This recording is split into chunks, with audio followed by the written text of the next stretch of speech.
There are some things you never forget. The smell of your grandmother's house, the way her fingers curled slightly when she held your hand, the sound of her voice when she said your name like it was something important. And then there are the things you wish you could forget. The smirk on your aunt's face at the funeral, the way the whole room held its breath when the executor plugged in that flash drive, and the moment my grandmother's voice came over the speakers, slow and deliberate, beginning with a sentence that made every head turn toward me. But I'm getting ahead of myself. My name's Sam. I'm 29, single, work in tech, live in a city where the rent is too high and the coffee shops are always full of people pretending to write novels. I've been back in my hometown exactly twice in the last 5 years. Once was for my dad's back surgery. The other was 3 months ago when my grandmother, Margaret Ellis, passed away. To understand why her funeral turned into a slow-motion train wreck, you need to understand my family. Or at least, what's left of it. Grandma Margaret was the kind of woman who made an impression on everyone. She was old-school sharp, the type who still used phrases like, "Don't air your dirty laundry," and believed in handwritten thank you cards. She lived in the same house for nearly 60 years, raised 3 children there, and outlived 2 husbands. She was the matriarch in every sense of the word, but she wasn't warm in the traditional way. She didn't bake cookies. She gave advice like surgical incisions, short, clean, and impossible to ignore. She wasn't cuddly, but she was fair. That last part, fairness, that's where things started to crack. My mom died when I was 12. Car accident. I won't get into it here. After that, it was just me and Dad. He did his best, but he wasn't exactly built for single parenthood. He was the kind of guy who thought frozen dinners were an acceptable food group and considered a clean house one where you could see some carpet. Grandma Margaret helped out a lot. She'd pick me up after school, help with homework, make sure I had clothes that fit and shoes without holes. I never moved in with her. My dad was too proud for that, but we saw her all the time. Now, my dad has 2 sisters, Aunt Linda and Aunt Carol. Linda's the oldest, and she always acted like that gave her authority over everyone.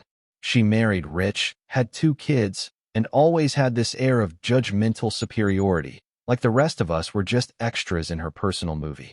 Carol, the middle child, was more flighty. She was the kind of person who got really into yoga for 3 weeks and then switched to essential oils. She'd show up at family events with a new spiritual philosophy and a different man every time. Neither of them had much to do with Grandma in her later years. Oh, they'd call. Once a month, maybe. Send a card on her birthday, sometimes with a gift card inside if they remembered. But visiting? Helping out? Making sure she got to her doctor appointments or that someone shoveled the driveway when it snowed. That was mostly me. Or rather, it became me. See, once I started working remote 2 years ago, I began spending more weekends with Grandma. Not because anyone asked me to, just because she was getting older, and I knew she wouldn't ask for help even if she needed it. I'd do her grocery runs, set up her TV when it started acting up, listen to her stories about growing up during the war. I didn't think much of it. I just figured she took care of me when I was a kid. This was the least I could do. Apparently, some people saw that differently. The first time I noticed something was off was at Thanksgiving, last year. Grandma hosted every year, even when she probably shouldn't have. The turkey was overcooked, the cranberry sauce was from a can, and the mashed potatoes had lumps, but it didn't matter. We all came anyway, because it was her table, and that's just what you did. This time, though, Aunt Linda had brought her husband, a stiff man named Roger who looked like he tasted lemons for fun, and their 2 kids, who were in their 20s and acted like they were too cool for everything. Carol showed up late, wearing a poncho and reeking of incense, dragging along a man named Derek who introduced himself as a healing architect or something. We were all sitting down, halfway through the meal, when Grandma asked me to pass the sweet potatoes. I did. She smiled and gave my arm a squeeze. That's when Linda raised her glass and said, with a smile that didn't reach her eyes, "Sam, you've really been inseparable from Mom lately, haven't you?" I blinked. "I guess so. Just trying to help out where I can." Carol chimed in. "It's sweet, really. Some people know how to make themselves very useful right before the will is read." There was a pause. I laughed nervously. "Is that supposed to be a joke?" "Oh, come on," Linda said. "No one's accusing you of anything. It's just you've been spending a lot of quality time with her. It's admirable." Roger cleared his throat. "Very noble." The rest of dinner felt like walking on eggshells.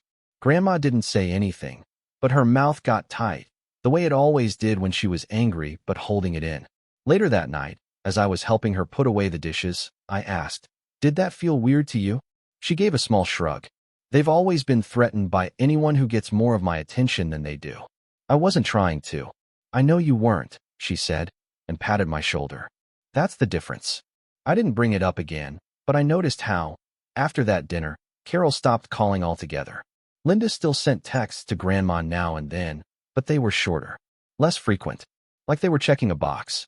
A month later, Grandma asked me to help her scan some old documents into a digital folder. She said she wanted to get her affairs in order. I figured it was for tax season. I didn't pry. Then came the day of the funeral. She passed peacefully in her sleep. I was the one who found her. I'd brought over soup and a loaf of bread from her favorite bakery. When she didn't answer the door, I let myself in, and that was a bad day. The funeral was held at her church, the same one she'd attended for over 40 years. It was packed. Old neighbors, friends from her gardening club, former co-workers from the bank where she worked back in the 80s. She'd touched more lives than I realized. But the family section, that was awkward. Linda showed up in a black pantsuit, holding tissues she didn't use. Roger stood beside her, stiff as ever. Their kids came, too, both dressed like they were going to a cocktail party instead of a funeral. Carol arrived wearing sunglasses indoors, clutching Derek's arm, looking vaguely disoriented. She gave me a tight nod, then leaned over to whisper something to Linda. Linda turned and gave me a smile so condescending it made my skin crawl. I was standing near the casket, quietly talking to one of the ushers, when I heard Linda hiss to her daughter, just loud enough to be audible. "Let him enjoy his little moment. He'll regret coming when he finds out she left him nothing." I froze. My stomach dropped. I don't even know if she realized I heard her. But I did. And it hit harder than I expected. Not because of the money, but because she assumed, wanted, me to be shut out. And then, 10 minutes later, the executor walked in. His name was Mr. Cohen. Older guy, glasses, always wore a bow tie. He was Grandma's attorney and estate planner. He didn't say much at first, just nodded to me, then took out a small black flash drive from his coat pocket. "I'll need to set this up in the AV booth," he said. "AV?" I asked. "There's a video?" He gave me a tight smile. "Your grandmother wanted to leave a message. For the whole family." And just like that, the tone of the room shifted. You could feel it. A low current of anticipation, confusion, dread. 5 minutes later, the church organ quieted. The murmurs died down. The projector screen lowered slowly from the ceiling. And then my grandmother's voice came through the speakers, clear, sharp, and unmistakably her. "If you're watching this," she said, "then I am no longer with you.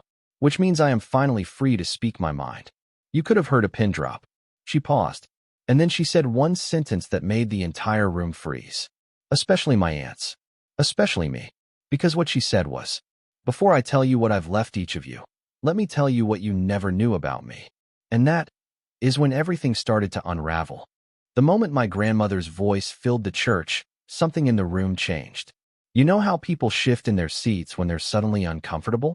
That quiet rustling, like dry leaves in the wind? That's what it sounded like. People straightened. Eyes darted toward each other. I could feel Aunt Linda's stare burning into the back of my neck, as if she knew this wasn't going to go the way she expected. And neither did I. The screen was blank, just a simple black background with white text that read, "Margaret Ellis." A personal message. But the real show was in her voice. Calm, deliberate, just a little sharp around the edges. "My children," she began. "And yes, I still call you that despite the fact that some of you haven't acted like children of mine in a very long time. I imagine you're all sitting there, thinking this will be simple. You're wrong." I watched Linda stiffen. Carol tried to smile like this was all a joke, but she crossed her legs nervously and clutched Derek's arm tighter. Even Roger looked like someone had poured lemon juice in his coffee. Grandma continued, "I've been very deliberate in how I spent my final years. I had time. Time to reflect. Time to observe. And most of all, time to decide what mattered and who deserved to be remembered." My chest tightened. I didn't know where she was going with this, but I could feel it building like a storm cloud. I raised 3 children. One of you believed being the eldest made you a leader. It didn't. It just made you louder. Another thought life was a game of reinvention, but forgot that reinvention without responsibility is just running away. And one of you, her voice softened for just a moment, One of you left too soon. My mother. That was the only part that made Linda look momentarily uncomfortable. Then her voice sharpened again. And so, I'll begin with the truth. The truth I kept to myself for years because I was waiting. Waiting to see if anything would change. If any of you would change. You could hear a pin drop. Linda, she said, you were my firstborn. I loved you the way a mother does, fiercely and without condition. But you made it hard. From the day you learned how to manipulate, you never stopped. You used your siblings like pawns, hoarded praise like gold, and treated me like a trophy you didn't want to polish. You called me difficult when I asked for help and demanding when I needed support. You sent flowers on birthdays, but never stayed long enough to hear me speak. Linda's face turned pale. Her daughter shifted away slightly. Roger frowned deeply, but said nothing. Carol, Grandma continued, you had a beautiful heart once. You were curious and wild and full of light. But life scared you, so you buried yourself in distractions and excuses. You promised to visit. You forgot. You borrowed money. You never paid it back. You told people I was controlling when the only thing I ever asked for was your presence.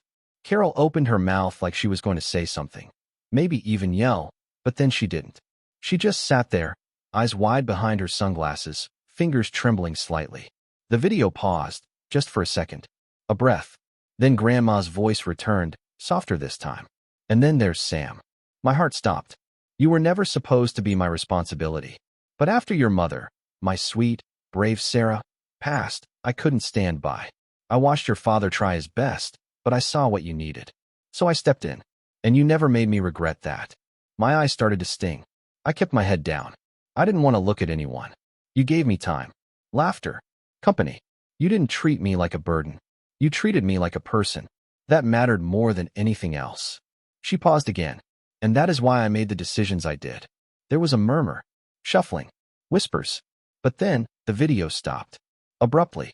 Everyone sat up straighter. People glanced toward the AV booth. Mr. Cohen, the executor, looked confused. He adjusted his glasses and stood. That was only the preamble, he said. There's more. But before we continue, per Margaret's request, I'm instructed to distribute a printed letter to each of her children before proceeding with the rest of the recording. He opened his briefcase and handed 3 sealed envelopes to an usher. One for Linda, one for Carol, and one, I noticed, addressed to Sarah in memoriam. That one was handed to me.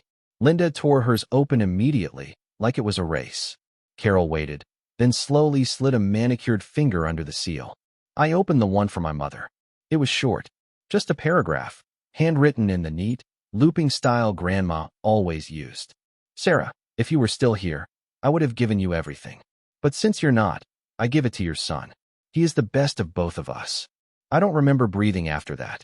Suddenly, there was a loud thwack, the sound of paper being slammed against wood.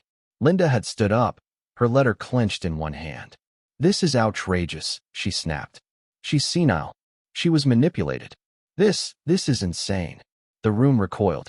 A few people murmured in shock. Even Roger looked mildly scandalized. Carol stood up, too, more hesitant. She didn't mean this. It was the medication. She had moments of confusion. Mr. Cohen cleared his throat. Ladies, I suggest you remain seated. The video is not finished. Why are we even watching this circus? Linda barked. She's gone. And you? She turned on me, finger pointing like a blade. You took advantage of her. You and your little act, playing the dutiful grandson while feeding her ideas about who deserves what. Don't think I haven't seen through it. I froze. My body went cold. I never asked her for anything. Oh, but you made sure she knew you were always around, didn't you? She hissed. What were you doing every weekend? Planting seeds? Telling her how awful we were? I bet you even wrote this for her. Carol looked like she wanted to disappear. And that's when Mr. Cohen stepped forward again. I'm sorry, he said, but Margaret anticipated this. He plugged the flash drive back in. A new video loaded. This time, the screen showed my grandmother sitting at her dining room table, in the floral blouse she always wore on Sundays. Her expression was unreadable. If you're seeing this, she said, then I assume my children are already yelling. So let me make it simple. She held up a legal document. This is my will. Notarized. Filed. Witnessed by 2 professionals. I was of sound mind and body. No one pressured me. And if you think for 1 second I would let myself be manipulated, Then you clearly never knew me. I nearly laughed. That was so her. She looked straight into the camera. I know you think I'm punishing you, but I'm not. I'm simply being honest. I love you. I always will. But love doesn't mean enabling bad behavior.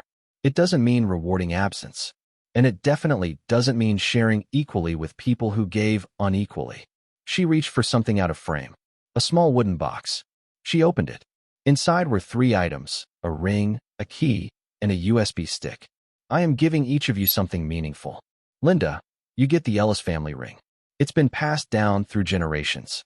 Not because you deserve it, but because I know how much you value appearances. Linda turned red. Carol, you get the key to the lake house. I know you always dreamed of running away. Now you can. But you'll also see the mortgage statements. It's not just a fantasy. Carol blinked, stunned. Her mouth parted like she was going to speak, but didn't. And Sam, I leaned forward. You get everything else. Gasps. Audible ones. Not just from family, but from people in the pews behind us. You get the house, the savings, the investments, and most importantly, you get the truth. The rest is on this drive. The video ended. No music, no fade out, just a cold, quiet silence. Linda sat down slowly. Carol did too. But Linda wasn't done.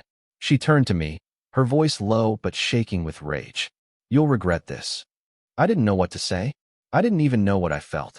Shock, guilt, gratitude, fear, but mostly confusion, because I had no idea what was on that drive.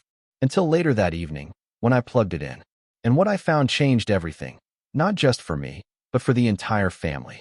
The night after the funeral, I sat alone in my grandmother's house, the same one I'd spent half my childhood in, now filled with the heavy silence of a place that had outlived its heartbeat.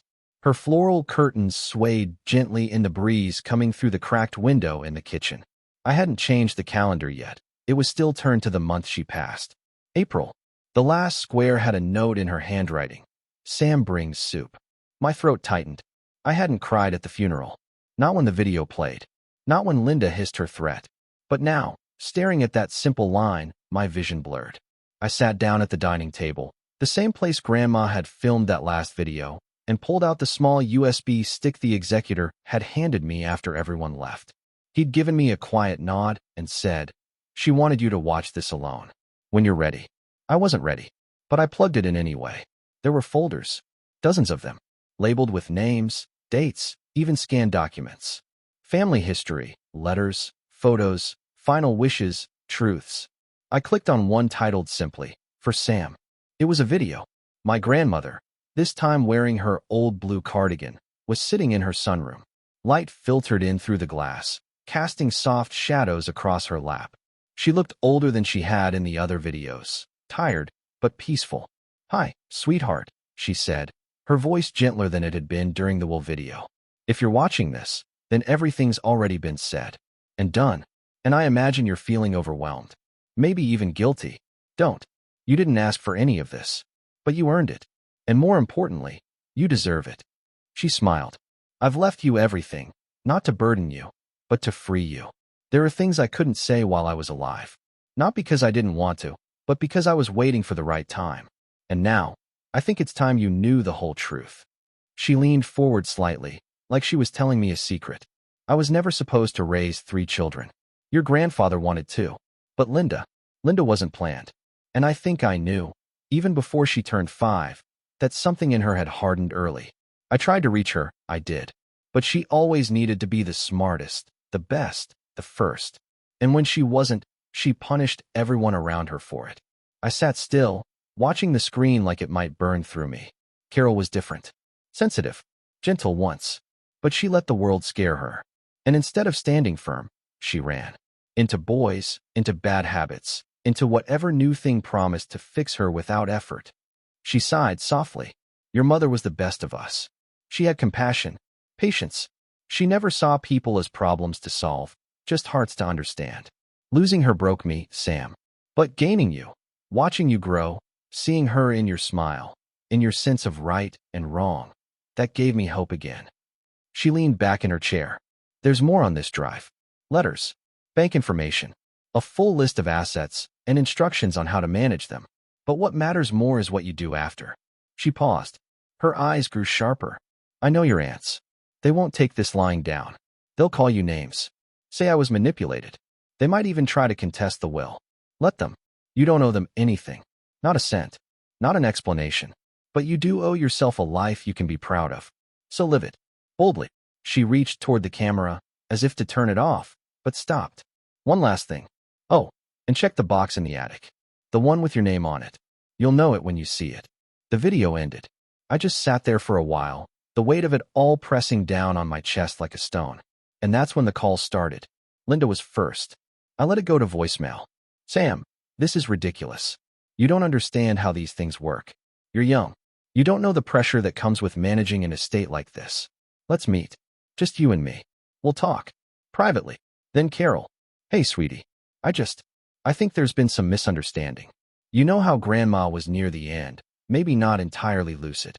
I think we should all just sit down as a family and figure out what she really wanted. Right. Now they wanted to talk. The following week was a blur. The lawyer confirmed the will was airtight. I had to take meetings with estate planners, sign documents, transfer titles.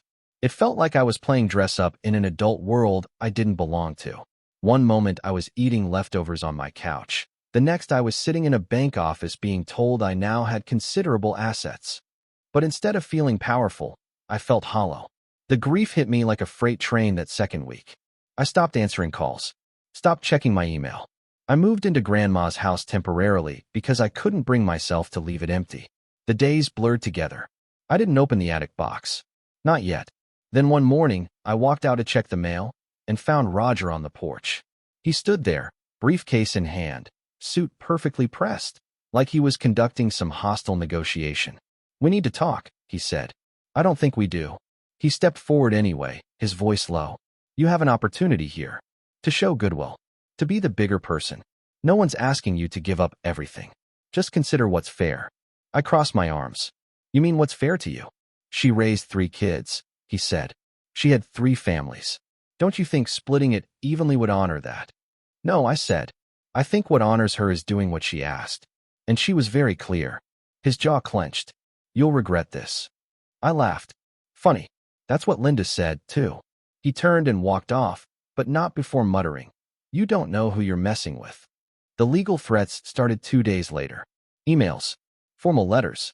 A lawyer representing Linda and Carol filed a petition to contest the will, claiming I had undue influence over my grandmother in her final years. It was insulting, and expensive, and utterly false. But I was alone, and for the first time in a long time, I felt small again, like the kid no one listened to. The kid standing outside a locked bedroom door, wondering what he did wrong. I spiraled. I started sleeping in late, skipping meals. The once cozy house now felt haunted by expectation. I didn't feel like a grandson. I felt like a target. And that's when I found the attic box. I hadn't intended to. I was looking for an old photo album and noticed the box tucked behind a pile of blankets. My name was written on it in faded black marker. I sat down and opened it slowly. Inside were letters. Dozens of them. Some addressed to me. Others were copies of ones she'd written to friends, charities, even the bank. There were photos, too, of me and her in the garden, at school plays, holding a trophy after my first chess tournament. And at the bottom, a notebook. It was a journal. She'd kept notes. For years. Detailing everything. Dates I visited. Conversations we had. Health issues she was dealing with. Times I helped her organize her meds. Repair receipts for when I fixed her roof leak. Proof. Documentation. And then I found the folder labeled, for the courts, if necessary. That's when something shifted. I wasn't just a scared kid in a grown-up's world anymore. I was armed. I handed the file to my lawyer the next day. He read through it, eyebrows slowly rising. This is a goldmine, he said. This could destroy their case in 5 minutes. And it did. The judge dismissed the contest outright. Said there was no credible evidence of undue influence and noted that the documentation showed a clear pattern of care and support from me and neglect from them. I walked out of that courtroom feeling 10 pounds lighter. That night, I stood in the kitchen again, sipping tea, staring at the same calendar with the note that said Sam brings soup. And I smiled. But I wasn't done yet. They tried to take what wasn't theirs. Tried to break me with fear and guilt. But they forgot something Grandma always said. When people show you who they are, believe them. And when they try to take what's not theirs, Show them who you are, too. And I intended to do just that. They didn't take the court loss well.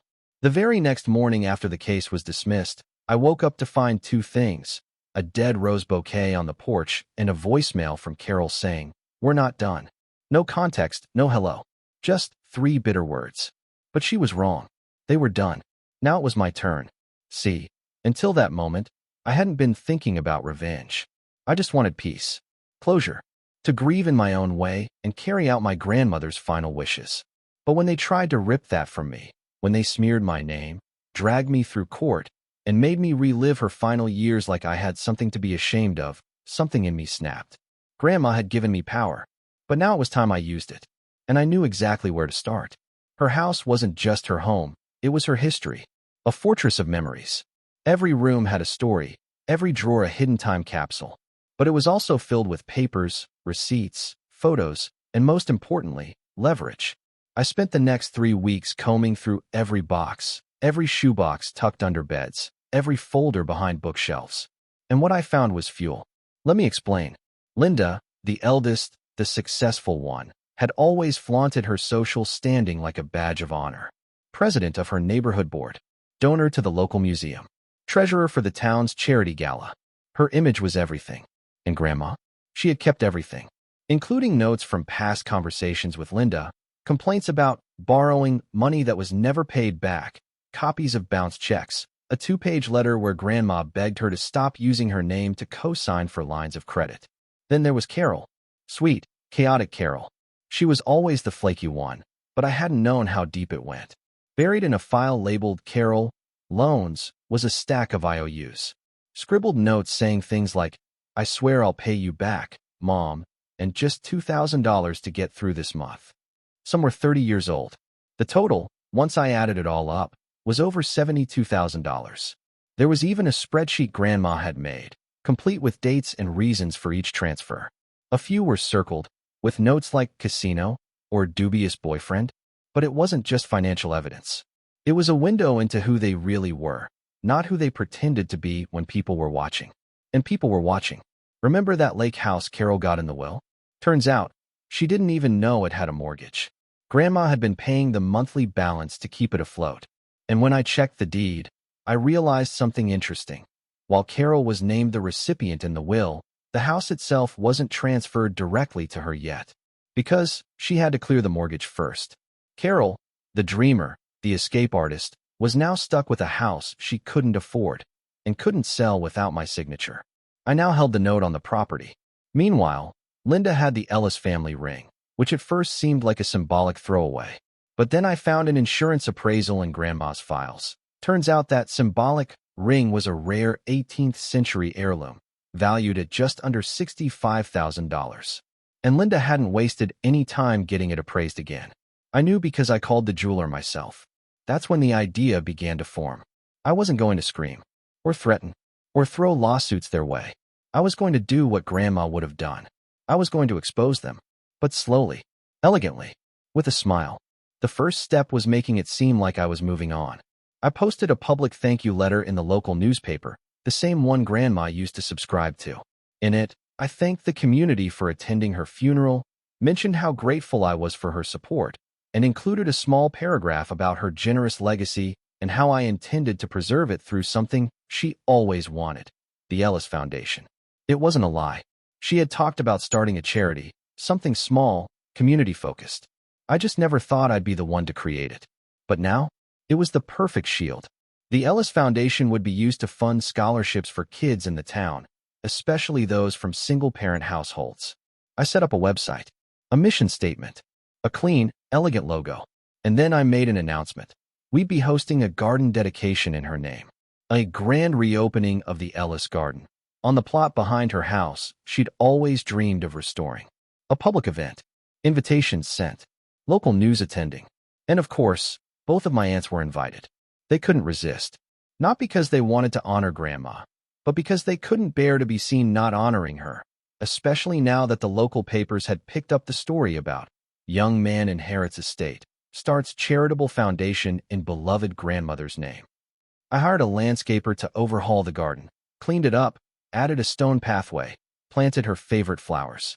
I even restored the old swing set, the one my mom used when she was a kid. Every little detail was intentional, and every single piece of it reminded them, this was never yours. But the real move came behind the scenes. I started sending anonymous tips. See, Linda's position as treasurer for the charity gala? It required full transparency with her own finances. And thanks to some careful digging, I found that she'd been misreporting her income on grant forms for years, particularly using Grandma's name as a dependent long after she stopped providing support. I didn't file a report directly. I sent it to the board president, with copies of the documents. Carol? I took a more subtle route. I contacted the bank holding the lake house mortgage and asked what would happen if the co-signed guarantor, Grandma, was deceased and the primary recipient failed to assume the debt. They told me failure to assume the mortgage within 90 days would trigger foreclosure. So I sent Carol a certified letter, kind and polite, explaining that the estate could no longer support payments on the property and that the balance was now hers to handle if she wished to retain the deed. I knew she didn't have the money. I also knew she'd ask Linda for help, and Linda wouldn't give it, because Linda never gave anything without strings attached. A week before the garden event, I got a call from Linda. No greeting. Just, what do you want? From what? All of this, she snapped. The charity. The letters. You're poking the bear, Sam. You know people are starting to ask questions. I paused. I just want to honor Grandma's wishes. You smug little, she caught herself. This is bigger than you. Than her. You're making enemies you can't afford. I'm not making enemies, I said calmly. I'm just telling the truth. If that bothers you, maybe it should. Click. She hung up. The week of the event, I received 2 more voicemails. One from Carol, practically begging for help with the mortgage. We could just sell it together, split the profits. Come on, we're family. And one from Roger, threatening to go public if I didn't stop dragging Linda's name through the mud. I ignored both. Then, 3 days before the garden reopening, I received a manila envelope in the mail. No return address. Inside, a copy of a letter Linda had written 10 years ago to Grandma, begging for a loan to cover a temporary shortfall in her business. Attached was a bank statement showing she'd spent that same amount at a luxury resort that same month. It was anonymous, but I knew who sent it. Grandma. She had prepared for everything. And now, so had I. Because the event, the garden dedication, it wasn't just a tribute. It was going to be a reckoning. A public one. The guests were arriving. The microphones were being set up. And I had one final speech to give. The one that would flip the last card and show everyone what they'd been too polite to say for years. Because sometimes, the best revenge isn't fire and fury. It's standing in the sun, smiling, while the people who tried to bury you watch you bloom in the very garden they tried to kill.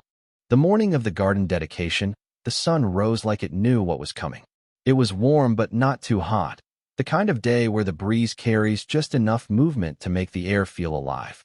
The Ellis Garden, now blooming with color and memory, sat perfectly behind my grandmother's house. The stone path, freshly laid, wound through rows of lilies and lavender. At the far end was the bench she loved, now restored and bearing a brass plaque that read, "In loving memory of Margaret Ellis. A life rooted in truth." By 11 a.m., guests started to arrive. Locals, former neighbors, a few distant relatives, and even some members of the town council. A local reporter was there, setting up a small camera stand near the podium I'd placed under the big oak tree. I wore a dark blue suit, not flashy, not somber, just respectful. Grandma would have liked that. She hated people who overdressed for attention. At exactly 11:30, Linda and Carol arrived. Linda was wearing black, like she was still at the funeral. Roger followed behind, looking miserable. Carol had on a sun hat and oversized glasses, trying to look relaxed but failing miserably. She kept glancing around like the air was out to get her. I greeted them both with a polite nod. Carol tried to hug me. "Sam, this is beautiful." I gently stepped back. "Glad you could make it." Linda didn't even offer a handshake. "You're making a fool of yourself." I smiled. "Then this'll be entertaining, won't it?" The ceremony started at noon. I kept the opening short, thanked everyone for coming, spoke briefly about my grandmother's legacy, how she taught me to value kindness, truth, and community. I mentioned the Ellis Foundation and how we'd already begun funding scholarships for single-parent families in the area. The audience applauded. Linda looked like she'd bit her tongue hard enough to taste blood. Then I paused, took a breath. This garden, I said, is a symbol of my grandmother's spirit, but it's also a place of clarity. And if you knew her, you knew she believed in the truth, especially when it was uncomfortable. The crowd quieted. Some of you may know there were disputes after her passing. Legal disputes, accusations, threats. I let my eyes flick to Linda and Carol, who froze in place. But Grandma was smart. She saw things others didn't. She planned. I reached into my folder and pulled out a set of envelopes. Before she passed, she left behind letters, documents, and receipts. Today, in the interest of transparency and closure, I want to read one of them. Linda's voice cut through the air. This is inappropriate. The crowd turned. People were whispering now. The reporter raised her camera. I held up my hand calmly. You're free to leave, Aunt Linda, but this is my event, and I'm honoring Grandma's wishes. Roger placed a hand on her arm, silently urging her to sit. She did, stiffly. I unfolded the letter. It was dated 3 years ago. To whom it may concern, I read aloud. If you are reading this, then I am no longer alive, and my grandson Sam is facing the consequences of telling the truth. I swallowed, then continued. For years, I gave more than I should have to people who gave me nothing but excuses. My eldest, Linda, borrowed from me under false pretenses, claiming she needed business help while spending that money on vacations. She threatened to cut me off from her grandchildren if I didn't comply. My middle child, Carol, took loans and never repaid them, then told people I was emotionally abusive when I asked for accountability. There were audible gasps. One woman in the crowd turned and whispered, "That's awful." I continued, slowly, letting each word land. I kept records, not to shame them, but to protect Sam, the only one who ever came without asking for something. I leave this truth not for revenge, but for clarity. Let the world see who stayed when the others ran. I folded the letter and looked up. Grandma always said truth grows where the soil is honest. That's why this garden exists. That's why you're all here. Linda shot to her feet. You think this makes you noble? You poisoned her. You twisted her against us. Linda, Roger said quietly, standing and gently tugging her arm. Stop. No, I won't sit here while this fraud pretends he's some saint. The crowd was watching. The reporter's camera was rolling. Even Carol looked like she wanted to crawl under the bench. I stayed calm. I didn't raise my voice. I just pulled out the final piece. A scanned copy of a letter Linda had sent my grandmother 6 years ago, a detailed request for $20,000, claiming it was for a home renovation. Attached were receipts showing she used it for a luxury cruise, and a note in Grandma's handwriting. Denied future requests. Trust broken. I held it up. I have 27 of these. All documented. All signed. Linda's mouth opened, but nothing came out. The tension snapped like a rubber band. Someone in the back clapped. Then another. And another. Not polite applause, support. Vindication. Carol stood up slowly, eyes wide behind her sunglasses. I didn't know she kept records. She kept everything. I said. She believed people should live with the consequences of their choices. Linda turned, red-faced, and stormed off, heels stabbing the ground like they were at war with it. Roger followed, silent, face pale. Carol lingered. For a moment, I thought she might say something. Apologize. Own up to it. But she just whispered, "You could have told me," and walked away. I didn't chase her. Instead, I returned to the podium and cleared my throat. One last thing. I gestured to the far end of the garden, where the swings sat. My grandmother used to say, "Don't plant seeds if you're not willing to stay for the harvest." She planted this. Every act of kindness. Every truth she protected. Every hour she spent raising me when no one else would. This garden didn't grow overnight. It grew because of her. I stepped back and let the moment breathe. Afterward, people came up to shake my hand. Some cried. Others offered stories of Grandma, how she helped them with taxes, babysat their kids, taught them how to budget. The local paper ran a front-page piece, "Truth Blooms in the Ellis Garden." The video of my speech went semi-viral in our town. Comments poured in. You honored her perfectly. Every family has a Linda. This gave me chills. A week later, I got word that Linda had resigned from her charity board.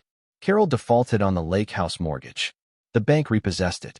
It was later listed online, and I watched the listing from a distance. It felt like closure, but I never gloated. Because Grandma didn't raise me to be cruel. She raised me to be clear. In the months that followed, I transformed her house into something new. Half of it stayed preserved. Her room, her reading nook, her sunroom with the old blue chair. The other half I turned into the Ellis Foundation office. We've already given out 5 scholarships. Next year, we'll double that. And every time I walk through that garden, I think of her voice on that flash drive. Calm, deliberate, proud. You get everything else. And I did. I got the truth. I got my self-worth. I got my peace. And they got exactly what they planted. They tried to bury me, but all they did was hand me the shovel.